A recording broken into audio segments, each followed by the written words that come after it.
Bonjour, très heureux de vous retrouver pour partager ces moments ensemble autour de la parole de Dieu. Je vous propose un passage aujourd'hui dans la première épître de Paul à Timothée, au chapitre 1er et au verset 15. L'apôtre dira ceci: « C'est une parole certaine et entièrement digne d'être reçue, que Jésus-Christ est venu dans le monde pour sauver les pécheurs, dont je suis le premier. Mais j'ai obtenu miséricorde, afin que Jésus-Christ fît voir en moi le premier toute sa longanimité, pour que je serve d'exemple à ceux qui croiraient en lui pour la vie éternelle.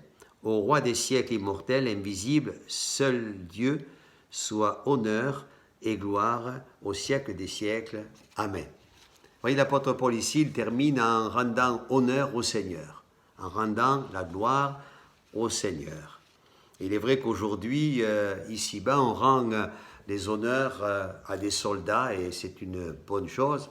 On va rendre honneur à quelqu'un qui s'est comporté comme un héros, qui a sauvé des vies, et c'est aussi une très bonne chose. Mais nous voulons rendre honneur à notre Seigneur Jésus. Et nous le faisons en lui rendant gloire, en l'adorant, en lui rendant grâce, on le remercie et on le bénit. Un jour, quelqu'un m'a posé la question, m'a dit, mais comment cela se fait-il que vous bénissiez Dieu? C'est lui qui doit nous bénir. Alors je dis, vous savez, quand on bénit quelqu'un, eh bien, on dit du bien de lui et on lui fait du bien. Et c'est ce que Dieu fait pour nous. Vous savez, quand des enfants vont vers leurs parents en leur disant qu'ils les aiment, eh bien, je dirais qu'ils les bénissent et ils réjouissent leur cœur. Et c'est ce que nous voulons faire. Et c'est ce que Dieu veut pour nous. Il veut nous bénir. Et il veut nous bénir même au-delà de ce que nous pourrions souhaiter comme bénédiction. C'est vraiment sa volonté de nous faire du bien et de pouvoir aussi dire du bien de nous. Mais malheureusement, il y a trop souvent un obstacle à la bénédiction de Dieu. Un obstacle qui va se dresser comme étant un mur, et c'est très simple. Cet obstacle, je vais l'appeler le péché.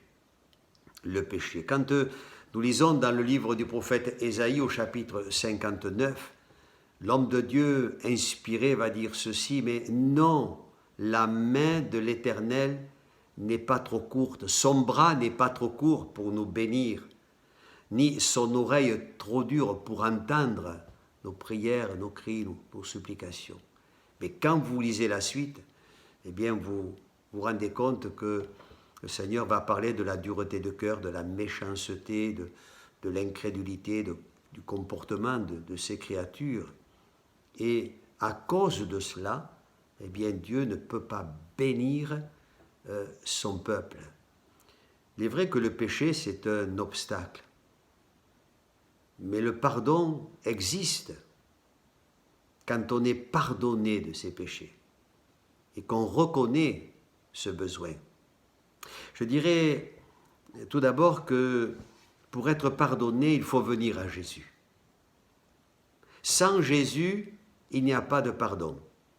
Aucun homme ici-bas, aussi important soit-il, quelle que soit sa notoriété religieuse ou autre, ne peut pas pardonner. Le psaume 130 le dit, c'est au verset 4, « Si tu gardais le souvenir des iniquités, Seigneur, mais, dira le psalmiste, le pardon se trouve auprès de toi. » Sans Jésus, il n'y a pas de pardon. Jésus est le seul qui puisse pardonner. Il est le seul qui a le pouvoir. Il le dit. Dans l'évangile de Matthieu, au chapitre 9, on amène un paralytique devant Jésus. Il est amené par des amis, et Jésus dira à ce paralytique: « Tes péchés te sont pardonnés, lève-toi, prends ton lit et va dans ta maison. » Alors il y a là toute une foule, il y a des gens religieux, des pharisiens, des scribes, et ces gens ici entendent les paroles de Jésus et vont se mettre à raisonner et dire ceci: « Mais qui est donc celui-ci qui profère des blasphèmes? Il n'y a que Dieu pour pardonner les péchés. » Et là, ils ont raison.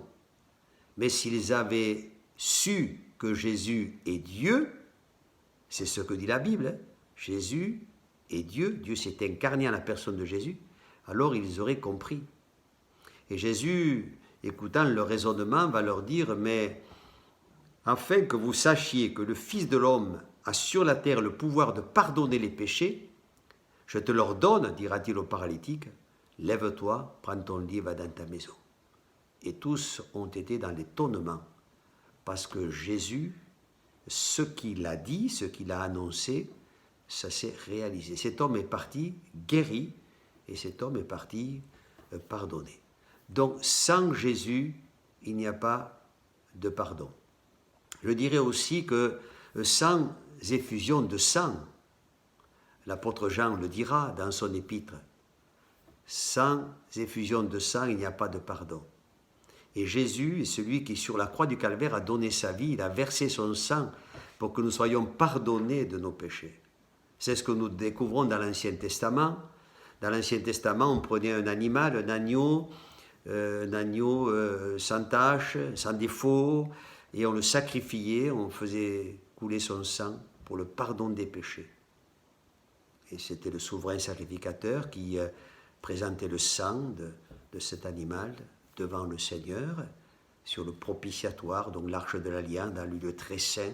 Et là, Dieu agréait le sang et les pécheurs étaient ici pardonnés. Il fallait recommencer tous les ans. Mais la Bible dit que le sang de Jésus, qui a été versé une fois pour toutes à la croix du Calvaire, nous lave et nous purifie. Je dirais aussi que sans la repentance, quand on parle du péché, lors d'une dernière vidéo, je disais, le péché, c'est manquer le but, c'est ne pas accepter la souveraineté de Dieu dans notre vie, c'est de tourner le dos à Dieu. Je crois qu'on a besoin de le réaliser, revenir vers Dieu, se repentir. Se repentir, c'est demander pardon au Seigneur.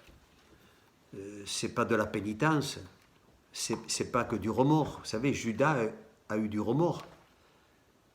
Mais Judas, dans la Bible, lui, il s'est pendu, il s'est pas repenti. Il s'est pendu. Je crois que la repentance, c'est éprouver une profonde tristesse, justement à cause de ce péché.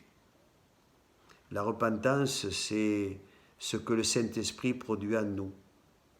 Ce n'est pas un sentiment, je dirais, superficiel, mais c'est un sincère regret d'avoir commis ce péché, d'avoir tourné le dos à Dieu, de ne pas avoir écouté, de ne pas avoir obéi. Mais il y a aussi un désir profond, c'est celui de marcher avec Dieu, de donner sa vie, de revenir vers l'Éternel. Je dirais aussi que le pardon des péchés, c'est aussi avoir foi. Sans la foi, on ne peut pas être pardonné. Il faut que celui qui s'approche de Dieu le fasse avec foi. Donc, pour résumer ici, sans Jésus, l'obstacle ne peut pas être enlevé. Sans l'effusion de sang, on ne peut pas être lavé. Sans la repentance, on ne peut pas être pardonné. Et sans la foi aussi. Alors, chers amis, si vous croyez que Jésus a payé pour vous sous la croix du Calvaire, s'il a donné sa vie, il a donné sa vie. Et s'il est ressuscité, mais il est ressuscité. Il l'a fait pour vous, il l'a fait pour moi, il est vivant aujourd'hui. Si vous croyez que son sang vous lave, vous purifie, si vous l'acceptez dans votre vie, vous reconnaissez ce besoin de lui dans votre vie, eh bien, tout simplement dans la foi, vous recevrez le pardon de vos péchés. Et vous serez bénis, et vous serez bénis. Votre vie va changer. Vous deviendrez une nouvelle création, tout en étant vous-même, mais vous aurez d'autres sentiments, vous aurez un autre but, et vous ne manquerez plus celui que Dieu a pour vous. Celui de l'aimer, de pouvoir le servir et d'avoir cette assurance dans votre cœur que vous avez la vie éternelle. Alors, en terminant, je dirai ceci et ce sera ma conclusion. Soyez bénis et recevez la bénédiction du Seigneur. Ne tournez plus le dos à Dieu. Si quelqu'un était dans ce cas de figure aujourd'hui, eh bien, soyez de ceux qui acceptent le Seigneur. Je vous dis, chers amis, à bientôt et recevez maintenant la bénédiction de Dieu. Au revoir.